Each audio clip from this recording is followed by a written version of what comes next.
tentative d'assassinat contre Donald Trump.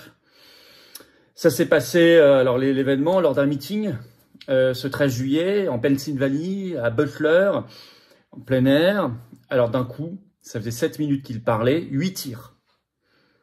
Alors, dont l'un qui a, dit-il, transpercé son oreille, on voit du sang effectivement qui coulait, et une balle, d'après les images qu'on voit, qui se serait logée dans son gilet pare-balles.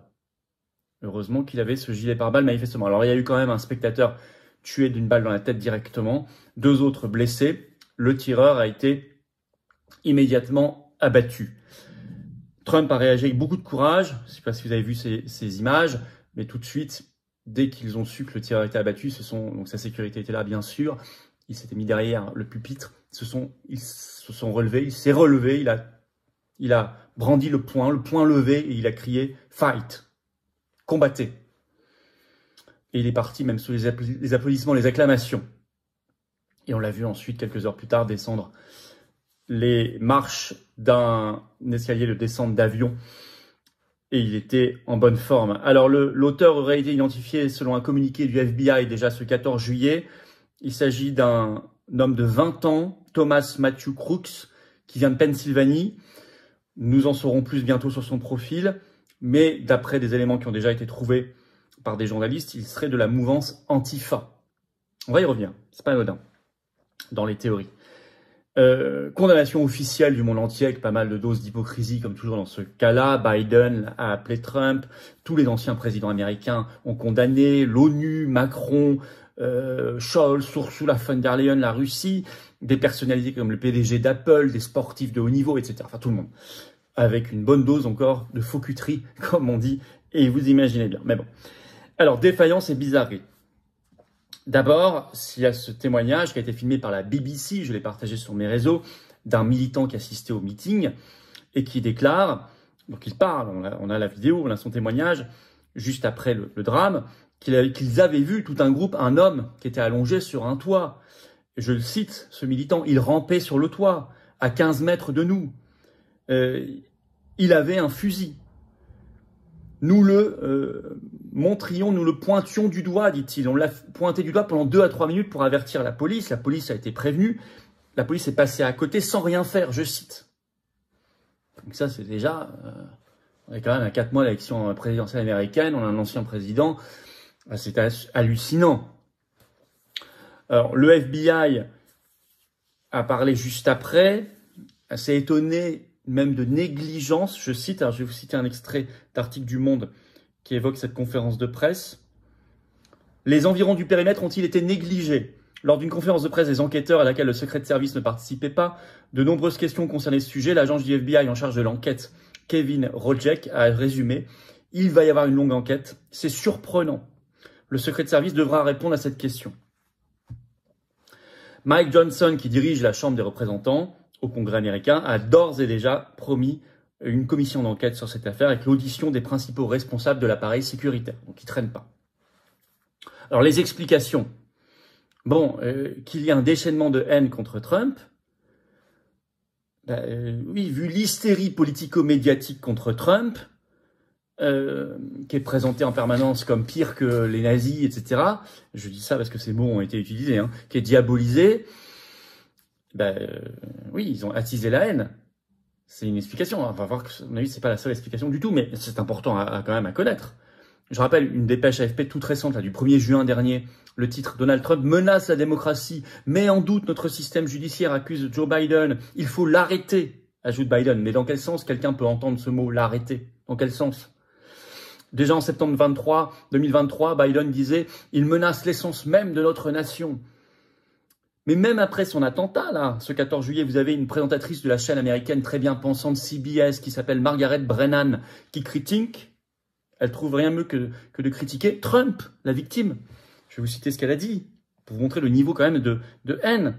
Il se remet de ses blessures maintenant, c'était un événement traumatisant sans aucun doute pour lui, a déclaré Margaret Brennan sur CBS News, lors de la couverture spéciale de la fusillade à Butler en Pennsylvanie, parce que toutes les chaînes américaines sont évidemment en spécial, mais elle ajoute « Mais j'ai remarqué, puisque Trump a réagi sur son réseau social Truth Social. Il a remercié les forces de l'ordre, il a eu de la compassion pour la personne tuée, les blessés, etc. Mais elle dit, j'ai remarqué qu'il n'y avait pas d'appel à baisser la température, à condamner toute violence politique et à vraiment essayer de signaler à ses partisans de ne pas exercer de représailles ou d'avoir une sorte d'escalade ici.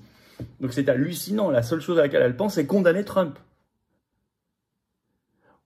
Cette haine tue d'ailleurs un sénateur républicain américain, c'est pas gêné pour le dire. Là, il l'a mis sur Twitter, par exemple, sur X, JD Vance. Je vais vous citer ce qu'il a mis. Il ne s'agit pas aujourd'hui d'un simple événement isolé. Le postulat central de la campagne de Biden est de dire que le président Trump est un fasciste autoritaire, qu'il faut l'arrêter à tout prix.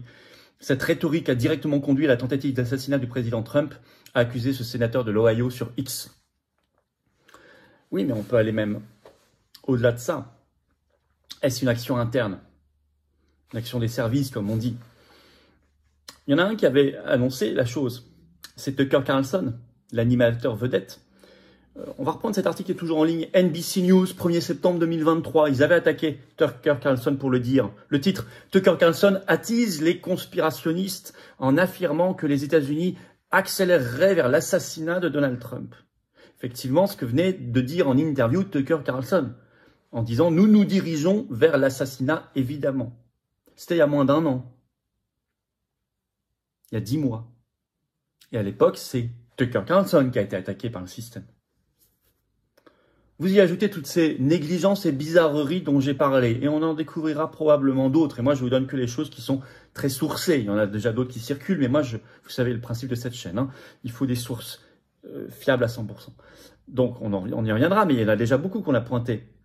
Plus cette affaire de Tucker Carlson. Alors, vous avez, par exemple, l'ex-agent spécial du FBI, Stuart Kaplan, qui était là, ce 14 juillet, interviewé sur Fox News, sur cette question-là, et qui répond, qui dit « Des questions se posent sur la violation du périmètre extérieur de sécurité du meeting de Donald Trump. » C'est quand même bizarre. Le profil du tueur qui a été présenté comme le tueur, Thomas Matthew Crooks, 20 ans, 10 mouvements Antifa. Ben oui, mais les Antifa, au-delà d'être eux-mêmes violents, par essence, ils sont des gens très violents, ils sont souvent utilisés, on le voit dans les manifs par exemple, comme les larbins du système. Ils sont souvent instrumentalisés, manipulés, utilisés comme des larbins. Surtout, il a 20 ans. On leur présente soit on leur donne un peu d'argent, soit les deux, hein, soit c'est une cause politique, on leur dit c'est pour le bien, pour lutter contre le fascisme, etc. Et on voit souvent ils cassent les mouvements sociaux, ils attaquent les vrais opposants, enfin c'est vraiment les larbins du système. Nous on les a eus, parfois dans les manifs anti-pass, on nous envoyait les antifas. Heureusement on avait un service d'ordre, etc. Mais c'est les larbins du système. Et donc là je suis pas très surpris du profil, on verra s'il se confirme, ce qu'on sait exactement sur lui, mais... Puis c'est vrai que sur le fond, Trump, il est la bête noire de l'État profond. Il est anti-guerre en Ukraine, il veut la paix. Or l'État profond veut la guerre. Il n'est pas très chaud partisan de l'OTAN. Vous savez, Politico avait révélé, on en a parlé le 2 juillet, le plan de Trump sur l'OTAN, c'est plutôt un plan anti-OTAN, qui pourrait se traduire à la fin par le retrait même des États-Unis de l'OTAN, c'est-à-dire la disparition de l'OTAN, qui serait très souhaitable d'ailleurs. Enfin, ça s'appelait pas l'État profond. Il est anti-mondialiste. Vous savez, son grand discours à l'Assemblée générale de l'ONU en septembre 2019, quand il dit « L'avenir appartient aux patriotes, l'avenir n'appartient pas aux mondialistes ». Ça, ils l'ont jamais avalé, ce discours. Il est anti-corruption. Il veut drainer le marécage. Quand il remue l'affaire Hunter Biden et ses ramifications, mais c'est une affaire gravissime, c'est pas d'ailleurs qu'une affaire de corruption financière, c'est une affaire de corruption morale, avec peut-être de la pédocriminalité, de choses comme cela. Vous pensez bien que là, il remue des choses très gênantes pour l'État profond. Sachant qu'on regarde, si on regarde, toutes les armes ont déjà été utilisées contre lui. Ils utilisent la diabolisation médiatique pour l'éliminer, ça ne fonctionne pas. Ils ont tenté l'invalidation juridique pour qu'il ne puisse pas être candidat à la présidentielle. C'est toute l'affaire des procès autour du Capitole le 6 janvier, dans le but qu'il ne puisse plus être candidat, voire qu'il aille en prison. Ils ont tenté 1001 actions judiciaires. Qu'est-ce qui restait quand vous avez utilisé tout ça? Ben, il peut rester la tentative d'assassinat, l'attentat. Il y en a un autre, Premier ministre de Slovaquie, Robert Fico, en mai dernier, qui a, lui, été reçu. Il a reçu des balles. Il n'est pas mort, Dieu merci. Mais enfin, vous savez que c'est un anti-UE. J'avais fait une vidéo anti-OMS, anti-OTAN, anti-mondialiste. Alors, tout notre soutien, aussi modeste soit-il, parce que nous ne sommes qu'un mouvement politique français, une communauté de cœur et de conviction, mais nous apportons naturellement, moralement, notre soutien à Donald Trump dans cette affaire, qu'il en soit bien conscient. Et nous lui souhaitons la meilleure des campagnes et la plus belle des victoires. Cette affaire intervient 2 jours avant la convention républicaine, ce 15 juillet, et elle aura lieu, qui doit le désigner officiellement, l'investir comme candidat. Qu'ils fassent attention. S'ils ont tenté, ils peuvent retenter, d'une manière ou d'une autre. Ça, ou d'autres façons. Sous un accident déguisé, un crash, j'en sais rien. Attention à tout. J'imagine qu'ils vont renforcer le niveau de surveillance et de sécurité. Et de vigilance. Dans tous les cas, mes chers amis, il faut rester debout face aux mondialistes, face à ces gens qui menacent, qui agressent, qui tentent de tuer ou qui tuent. Il faut rester debout. Il faut rester debout. Je le dis en ce jour de fête nationale en particulier. Vive la France!